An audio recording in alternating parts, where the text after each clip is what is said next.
Hello student, तो आज हम बात कर रहे हैं कि कैसे एनसीईआरटी रीड करना है और कैसे कैसे क्वेश्चंस फर्स्ट टर्म एग्ज़ाम में बनने वाले हैं।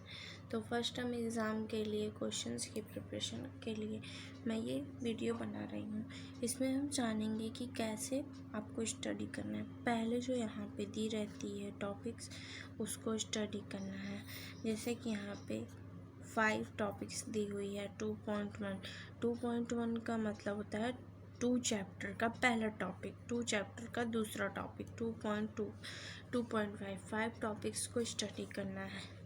इन 5 टॉपिक्स को स्टडी करने के बाद हम देखेंगे कि कौन ये वाली लाइंस पढ़नी है हमको। Are we not lucky that a plant reproduce sexually. तो फर्स्ट लाइन यहीं से हमको मिल जाती है कि प्लांट रिप्रोड्यूस सेक्सुअली। तो ये क्वेश्चन 1 नंबर के बन जाते हैं।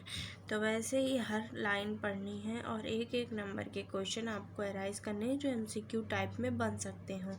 इसी प्रकार आपको एनसीईआरटी रीड करनी है। जैसे कि the perfumes that swoons over the rich colour that attract us. तो perfume attract us, rich colour, swoon over.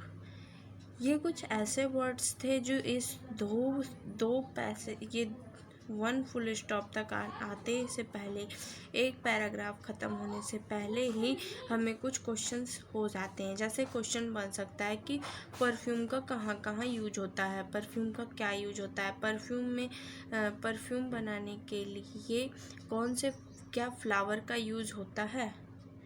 तो आप यहाँ पे ये लाइन पढ़े रहोगे तो आप बता सकते हो परफ्यूम फ्लावर से बनता है, केमिकल से भी बनता है, फ्लावर से भी बनता है। तो वैसे ही इसमें 1 नंबर के क्वेश्चन और अराइज हो गया। वैसे ही आप all the flower plant show sexual reproduction, ये क्वेश्चन हो सकता है। What? Yes, all the flower plant show sexual reproduction. सब flowering plant sexual reproduction show करते हैं। जी हाँ, सभी flowering plant sexual reproduction show करते हैं। तो यहाँ पे भी 1 नंबर के क्वेश्चन से अराइज हो जाते हैं। अब यहाँ पे flowers and floral plant shows an amazing range, और सारे पढ़ लेना है। अब लास्ट में यहाँ पे देख सकते हैं आप ब्रैकेट में करके दे दिया है एंजियोस्पर्म। एंजियोस्पर्म को इसने ब्रैकेट में कर दिया है, तो इससे भी बन सकता है व्हाट इज एंजियोस्पर्म। अब पूछ दिया और ऑप्शन में दे दिया flower part, female part, male flower, female flower. तो आप उस पर कौन सा ऑप्शन डालोगे। तो ये रिप्रोडक्टिव पार्ट्स होता है फ्लावर का, जो रिप्रोडक्शन में बहुत ही ज़्यादा इम्पोर्टेंट रोल करता है। तो इसका इम्पोर्टेंट रोल होता है ये एंजियोस्पर्म जो होता है, ये सेक्सुअल पार्ट होता है। और भी इसके बारे में आप लोग पढ़ लीजिएगा।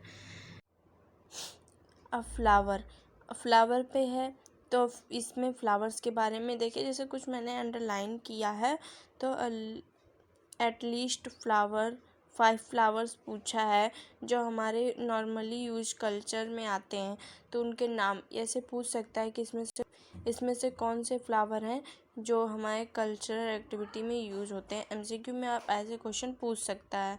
और एक चीज़ और मैं आपको बताना चाहूँगी, जो हम लोग की बुक में दिया होता है, जो हम लोग इग्नोर कर देते हैं, नहीं स्टडी करते हैं। ये चीज़ जो बुक में हमारे जब यूनिट ख़त्म होती है, न्यू यूनिट स्टार्ट होती है, तो वहाँ पे स्टार्टिंग में कुछ राइटर्स या कुछ साइंटिस्ट के बारे में दिया होता है जिन्होंने इसकी डिस्कवरी की होती है।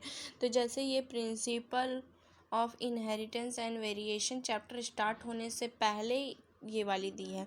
तो ये क्लास 12th की बुक है। ऐसे आप क्लास 11th की बुक में भी आप देखेंगे तो ऐसे आपको मिल जाएगा। हर एनसीईआरटी बुक में जब यूनिट ख़त्म होती है तो यूनिट के स्टार्टिंग में वो पूरी यूनिट किस बेस पे है, उस यूनिट का कौन मतलब फादर है, उस यूनिट जिस बेस पे है उसकी डिस्कवरी किसने किया। जैसे ये जीन्स पे है तो ये पूरी यूनिट जीन पे है और जीन के बारे में है कि जीन कहाँ से आया, कैसे हुआ।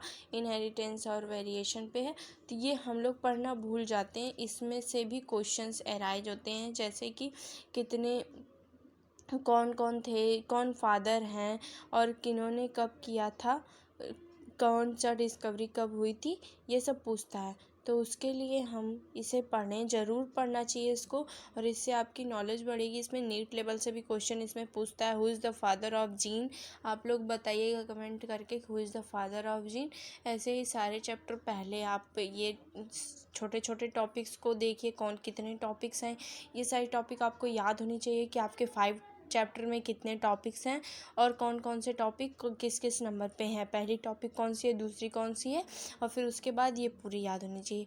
ये पूरा मतलब आपको पढ़ा हुआ होना चाहिए, क्योंकि पहला जो इंट्रो दिया होता है हम लोग नहीं पढ़ते हैं, हम लोग डायरेक्ट टॉपिक स्टार्ट करते हैं, जबकि हमें डायरेक्ट टॉपिक नहीं, हम लोग को पहले इंट्रो पढ़ना चाहिए लाइन बाय लाइन। और उसमें जो क्वेश्चन पूछे हुए होते हैं, जैसे कि यहाँ पे क्वेश्चन मार्क लगाया हुआ है, तो इसका मतलब यहाँ पे कोई क्वेश्चन पूछा है।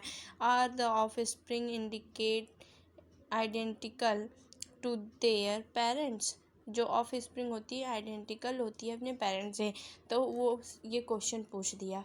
तो ये पूछ सकता है, एमसीक्यू क्वेश्चन में भी ऐसे क्वेश्चन बन सकते हैं, तो इसलिए इसको ज़रूर पढ़िएगा। और अगर आपको इससे भी कोई प्रॉब्लम होती है तो एनसीईआरटी की सबसे खास बात, यहाँ पे बार कोड दिया होता है, उसको स्कैन करिए और ये पूरी चैप्टर का वीडियो आप तुरंत आपको मिल जाएगा और आपको पूरे अच्छे से समझ में आ जाएगा।